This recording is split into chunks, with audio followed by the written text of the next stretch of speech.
आप देख रहे हैं अमेज नाउ। नमस्कार, सत्य घटना के नए अंक के साथ मैं सोनी निगम। शुरुआत करते हैं मुख्य घटनाओं से। गोरखपुर जिलाधिकारी ने फीता काटकर किया मिशन इंद्रधनुष अभियान का शुभारंभ। यूपी के बुलंदशहर जिले में पॉलिटेक्निक छात्रावास में सिलेंडर विस्फोट से कुक समेत 13 छात्र घायल। निष्पक्ष ढंग से वोटों की गिनती कराए जाने के लिए मतगणना कर्मियों को किया गया प्रशिक्षित। 7वें और अंतिम चरण का मतदान आज हुआ संपन्न। वाराणसी समेत प्रदेश के 9 जिलों की 54 विधानसभा सीटों पर हुई वोटिंग। अंतर्राष्ट्रीय महिला दिवस की पूर्व संध्या पर सनरोज संस्थान द्वारा महिला सम्मान कार्यक्रम का किया गया आयोजन। और गोरखपुर विश्वविद्यालय स्नातक प्रथम वर्ष द्वितीय सेमेस्टर के सैकड़ों छात्रों ने शुल्क वृद्धि के विरोध में किया प्रदर्शन। अब सत्य घटना विस्तार। गोरखपुर जनपद में टीकाकरण से वंचित 2 साल तक के बच्चों और गर्भवती महिलाओं के लिए सघन मिशन इंद्रधनुष अभियान का शुभारंभ जिलाधिकारी विजय किरण आनंद ने शाहपुर स्थित नगरीय प्राथमिक स्वास्थ्य केंद्र से फीता काटकर किया। इस दौरान जिलाधिकारी ने एक बच्चे को विटामिन ए का ड्रॉप भी पिलाया। आपको बता दें कि मिशन इंद्रधनुष के तहत जनपद के 11,652 बच्चों और 3,813 गर्भवती को नियमित टीकाकरण के लिए चिन्हित किया गया है।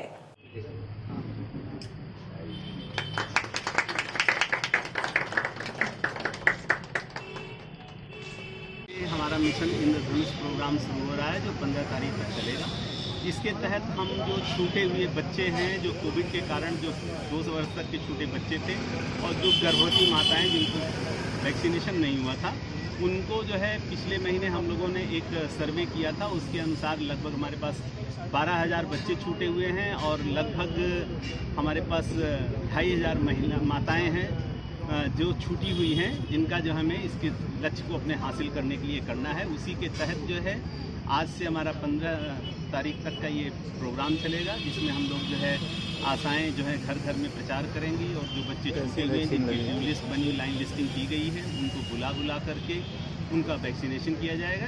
गोरखपुर जनपद में विधानसभा चुनाव होने के बाद मतगणना होने में अब 72 घंटों से भी कम का समय बचा है।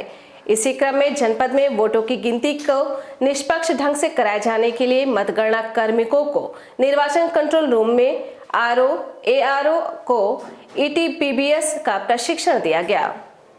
इस तरह से आएंगे। आपके पास एक एनवेलप होगा, उसके ऊपर एक बारकोड स्कैनर लगा होगा और फॉर्म 30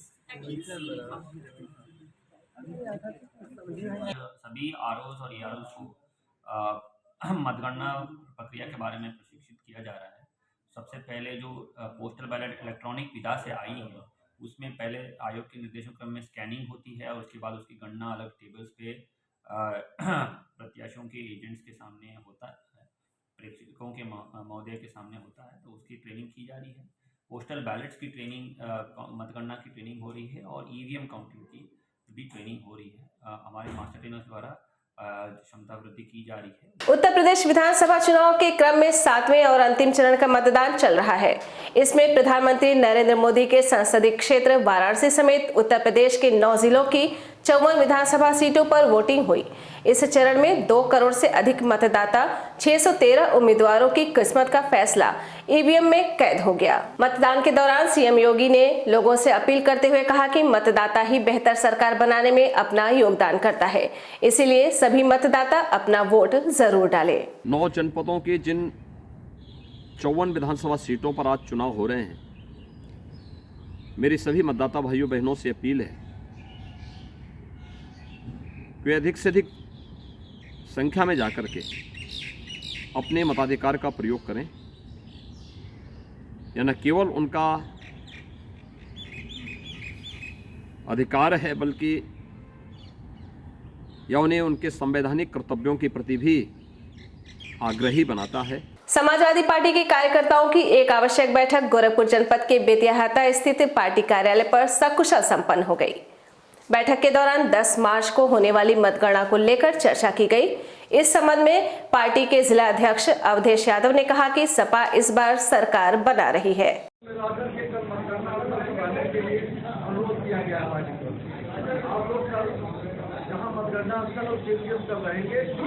देखिए, जो चुनावी प्रक्रिया है और चुनावी प्रक्रिया के बाद जो मतगणना है, इसमें सभी टेक्निकल बातें आ चुकी हैं। काफ़ी कॉम्प्लिकेटेड चीज़ें हैं जिनको सभी हमारे मतगणना एजेंटों को जानना ज़रूरी है। उन्हीं सब प्रक्रियाओं को सतर्कतापूर्वक मतगणना कराने के लिए, क्योंकि आपने देखा होगा बिहार के चुनाव में खास करके जो बैलेट पेपर के मत थे उनको लेकर के बड़ी एक र्यूमर क्रिएट हुआ और बड़ी अनियमितता आई। उसी चीज़ को अलर्ट करने के लिए हम लोगों ने आज बैठक बुलाई है, कैसे हमारे मतगणना होंगे और हमारे सभी कार्यकर्ता साथी किस तरीके से कल मतगणना स्थल के इर्द गिर्द मौजूद रहेंगे। गोरखपुर जनपद में 3 मार्च को हुए मतदान के बाद सभी दलों के प्रत्याशी अपनी अपनी जीत का दावा करते नजर आ रहे हैं। इसी क्रम में सहजनवा विधानसभा के समाजवादी पार्टी से प्रत्याशी यशपाल रावत ने भी अपनी बड़ी जीत का दावा करते हुए कहा कि जनता का पूरा साथ और सहयोग उनको मिल रहा है, जिसकी वजह से उनकी जीत सुनिश्चित हो गई है। जीत का लक्ष्य नहीं और जनता निर्भर कर रही है, लेकिन जीत का निश्चित है। समाजवादी पार्टी के 9 सीट गोरखपुर में जीत रही है। कोई हमारे प्रत्याशी 9 सीट में बढ़िया लड़े हैं और गोरखपुर की बात छोड़ दे, पूरे प्रदेश से रिजल्ट बढ़िया आ रहा है कि उत्तर प्रदेश में समाजवादी पार्टी की सरकार बन रही है। गोरखपुर जनपद के दाऊदपुर स्थित शिव मंदिर में अचानक भक्तों की भीड़ उस समय उमड़ पड़ी जब नंदी के दूध पीने का सिलसिला शुरू हो गया और इस सूचना पर लोग मंदिर की ओर दौड़ पड़े। जब ये सूचना पूरे इलाके में फैल गई तो फिर क्या था, महिला हो या पुरुष, सभी कटोरी में दूध और चम्मच लेकर मंदिर पहुंच गए और संगमरमर की नंदी की प्रतिमा को दूध पिलाना शुरू कर दिया। इस संबंध में इलाके के लोगों का कहना है कि 250 साल पूर्व भी इस तरह का चमत्कार इस मंदिर में हो चुका है।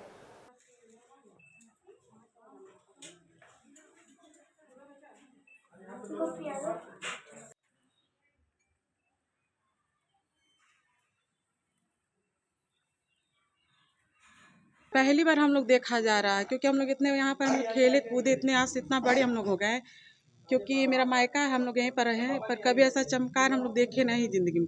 आज पहली बार हम लोग का ऐसा हुआ कि हम लोग के गांव में ऐसा चमत्कार हुआ कि भोलेनाथ और सब देवी देवता पी रहे हैं। हाँ, ये चमत्कार अब कुछ भगवान का ही लीला है यहाँ, कि यह पहले एक बार सुना गया था, फिर यहाँ पर जो है कि ये दूसरा बार जो है कि चमत्कार है, इसको जो है कि देखा जा रहा है। अब लोग जो है कि यहाँ पर पिला रहे हैं।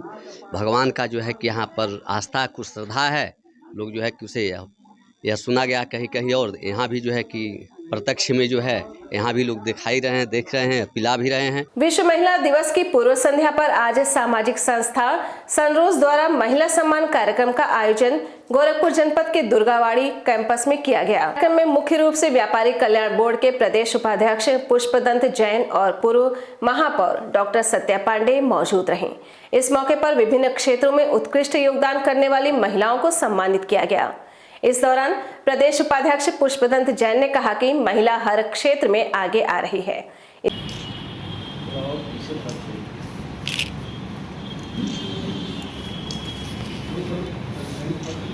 रोज सेवा संस्थान पिछले कई वर्षों से अंतर्राष्ट्रीय महिला दिवस के रूप में यहाँ पर महिला विभिन्न क्षेत्रों में अच्छे कार्य करने वाली महिलाओं को इस संस्थान द्वारा विवेक अस्थाना जी जो इसके अध्यक्ष हैं, उनके और उनकी टीम द्वारा विभिन्न क्षेत्रों में कार्य करने वाली अच्छी महिलाओं को जो सेवा कार्य कर रही हैं और अपने अपने क्षेत्रों में अपना एक कीर्तिमान स्थापित कर रही हैं, उन लोगों को हर वर्ष एक सम्मान समारोह करके उनको सम्मानित किया जाता है। इसी क्रम में दाऊदपुर स्थित गुरु कृपा संस्थान द्वारा भी विश्व महिला दिवस की पूर्व संध्या पर मातृशक्ति को सम्मानित किया गया।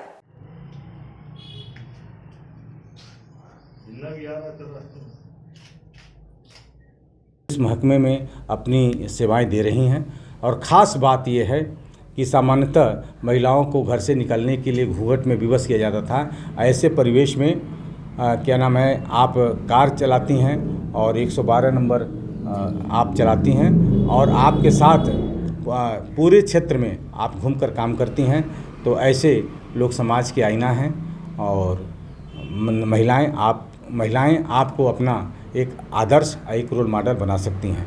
हमारे ठीक बाईं तरफ प्रिया गुप्ता हैं।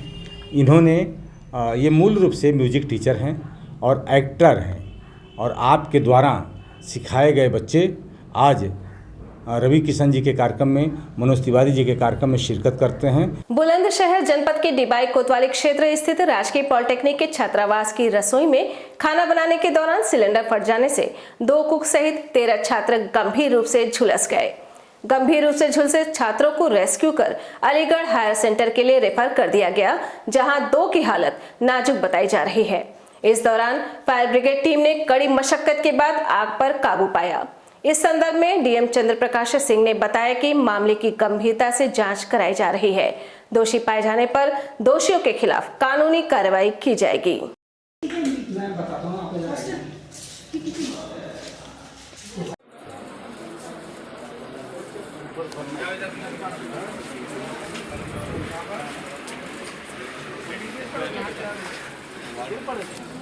आज लगभग 9 बजे राजकीय पॉलिटेक्निक डिबाई में खाना बनाते वक्त छोटा सिलेंडर जो 5 लीटर का होता है उसमें पहले आग लगी, वो फिर फट गया। उसमें हमारे पॉलिटेक्निक के 10 बच्चे घायल हैं, जिनको राजकीय मेडिकल कॉलेज अलीगढ़ में एडमिट करा दिया गया है। उनके इलाज की समुचित व्यवस्था भी करा दी गई है। सारे बच्चे खतरे से बाहर हैं। गोरखपुर विश्वविद्यालय के प्रशासनिक भवन पर हजारों छात्र छात्राओं द्वारा CBCS प्रणाली के तहत सेकेंड सेमेस्टर में रजिस्ट्रेशन के नाम पर अवैध रूप से 1600 रुपए की वसूली के खिलाफ प्रदर्शन किया गया। इस संदर्भ में छात्र नेता नारायण दत्त पाठक ने बताया कि सभी छात्र सामान्य परिवार से संबंध रखते हैं और इस उम्मीद से गोरखपुर विश्वविद्यालय में दाखिला लिया कि कम शुल्क में अच्छी शिक्षा ग्रहण कर सकें।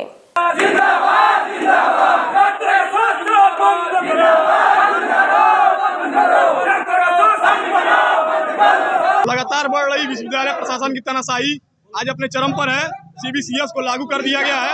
CBCS को लागू करके सेमेस्टर प्रणाली लाया गया है और सेमेस्टर प्रणाली में दोनों हर पर सेमेस्टर वाइज छात्रों से फीस वसूली जा रही है और फीस कितनी लेनी है, कब लेनी है, इसकी कोई भी जानकारी छात्रों को नहीं दी गई थी। इसी के विरोध में हम सभी छात्र यहाँ पे आए हैं, धरना दे रहे हैं कि जो छात्रों से जो मनमानी फीस वसूली जा रही है उसको न वसूला जाए और जिससे छात्रों का आर्थिक शोषण न हो। हजरत इमाम हुसैन के जन्म दिवस के अवसर पर गोरखपुर जनपद के गोलघर स्थित चेतना तिराहे पर अली बॉयज कमेटी के पदाधिकारियों द्वारा पानी और खाद्य पदार्थ का वितरण किया गया। इस संदर्भ में कमेटी के पदाधिकारियों का कहना है कि हजरत इमाम हुसैन को उनके दुश्मनों ने प्यासे ही रखकर मौत के घाट उतार दिया था, इसलिए हम प्यासे लोगों को पानी पिलाकर उनकी प्यास बुझाने का काम कर रहे हैं।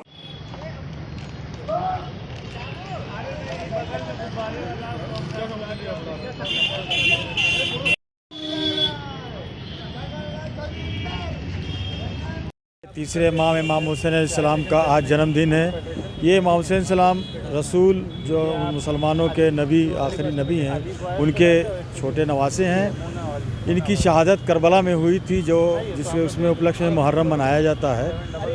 आज उनका जन्मदिन है। इस उपलक्ष्य में हम लोगों ने तमाम लोगों के लिए पानी, बिस्किट और उसका इंतज़ाम किया गया है निःशुल्क सबको जो है, और एक ताकि लोग जाने कि इमाम हुसैन सलाम की आज पैदाइश का दिन है, नहीं तो कोई जानता नहीं है, इसलिए जो उस उपलक्ष्य में जो आज किया गया और तमाम लोगों को जो है ये पानी पिलाया कि इंसानियत का जो पैगाम दिया था उन्होंने, उसको जो है वो कौम के या तमाम आम जनता में पहुंचाने के लिए। यूपी के संत कबीरनगर जिले में मासूम और बुजुर्ग की हत्या का पुलिस ने खुलासा किया है और मासूम के हत्या में 2 हत्यारों और बुजुर्ग की हत्या में 5 हत्यारों की गिरफ्तारी के साथ हत्या में प्रयुक्त सामग्री भी बरामद किया है।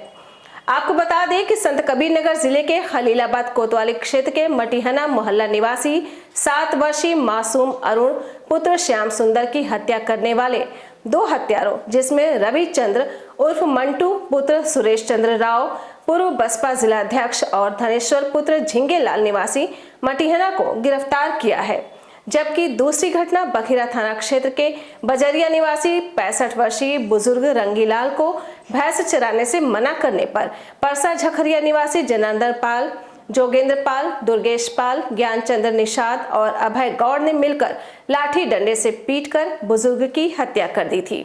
हत्या के दूसरे ही दिन अभियुक्तों को गिरफ्तार कर हत्या का मुकदमा पंजीकृत कर न्यायालय भेज दिया गया है। बच्चे का नाम थोड़ा पीछे ना भाई, थोड़ा पीछे रहिए, थोड़ा सा सब लोग। मोदी जी सर आप ये आशीष बाकी सारे कुछ ये हमारे जनपद के थाना मोहली में कल पुलिस को सूचना प्राप्त हुई थी कि वहाँ पे एक 7 वर्षीय बच्चे का शव है, जिसको पुलिस ने अपने कब्जे में लिया था। उसमें गहनता से छानबीन करने पे यह ज्ञात हुआ कि इस संबंध में एक अभियोग थाना कोतवाली में पंजीकृत है बच्चे के गायब होने का। इस संबंध में जब तेज़ी से विवेचना की गई मामले की गंभीरता को देखते हुए, तो कुछ ही घंटों के भीतर हमारे दोनों मुख्य अभियुक्त रविचंद्र और मंटू, साथ में धनेश्वर, जो इसी मृतक बच्चे के गांव के ही मटियाना गांव के ही रहने वाले हैं, उसके बारे में विवेचना में सारे तथ्य निकल के आए। इन दोनों के द्वारा बच्चे का अपहरण किया गया था और बाद में उसकी हत्या की गई थी और हत्या करके शव को छुपाने का प्रयास किया गया। तो मैं 60 वर्षीय रंगीलाल, इनकी डंडे से प्रहार करके 5 लोगों द्वारा निर्मम हत्या कर दी गई थी।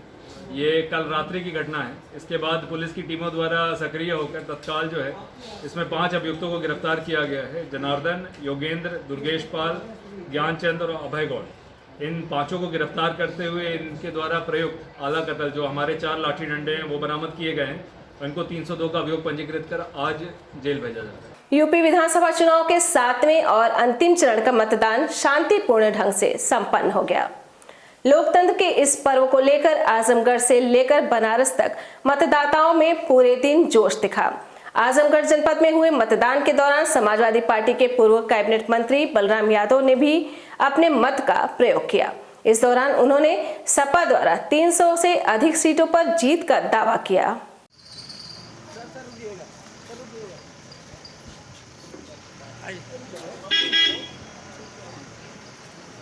मतदान करने गए थे, मतदान ही थी इस लोकतंत्र की सबसे बड़ी जनता की ताकत है।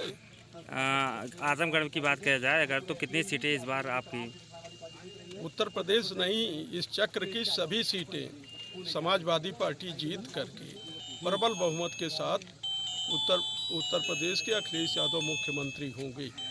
प्रदेश सरकार द्वारा भू माफियाओं पर कड़ी कार्रवाई किए जाने के बाद भी देवरिया जनपद में भू माफियाओं का हौसला अभी भी बुलंद है। पूरा मामला जनपद के पीपरपाती ग्राम सभा का है, जहां पर काश्तकारों की जमीन पर प्रधान प्रतिनिधि के सहयोग से भू माफियाओं द्वारा कब्जा कराया जा रहा है, जबकि पूरा मामला न्यायालय में विचाराधीन है। आइए सुनते हैं इस पूरे मामले में वादी का क्या कहना है।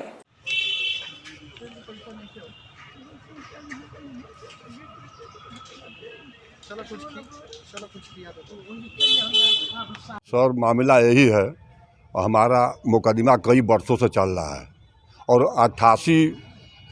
1988 में फर्जी आदेश करा लिए हैं लोग, जो कि हमारे बाप दादा ने बैनामा नहीं किया है। यहाँ मिली भगत, सरकार की मिली भगत से, अधिकारी के मिली भगत से ये लोग फर्जी बैनामा करा लिए हैं लोग। और मैंने उस बैनामा के खिलाफ़ मैंने जहाँ जो नाव ये लोग चढ़वाए हैं इंतखाब में 109 के रूल से ये लोग नाव चढ़े हैं, उसमें मैंने कायमी दाखिल किया। उस पर सर हमको स्टे दिए और डेट दिए 2 मार्च को, और अब बीच में बिना मासूने हुए और मिली भगत उन ऊपर वाले माफिया, जमीन माफिया वालों को मिली भगत से हमारी स्टे हमारा। क्या नाम है जिन्होंने कब्जा किया है और किस तरीके से? अरे कब्जा किया ये फलाने 10-15 लोग हैं, उसमें बड़े बड़े माफिया लोग हैं। किसका सहयोग है ग्राम सभा में? हमें ग्राम सभा ये मतलब प्रधान का सहयोग है। बिना प्रधान के कोई काम होता नहीं। हमारे पीपरपाती गांव में जो भी काम होता है बिना प्रधान के कोई काम होता नहीं। सत्य घटना के आज के अंक में बस इतना ही। तेज, सटीक और ताजी घटनाओं को जानने के लिए जुड़े रहें अमेज नाउ के फेसबुक पेज, यूट्यूब चैनल और वेब पोर्टल से। नमस्कार।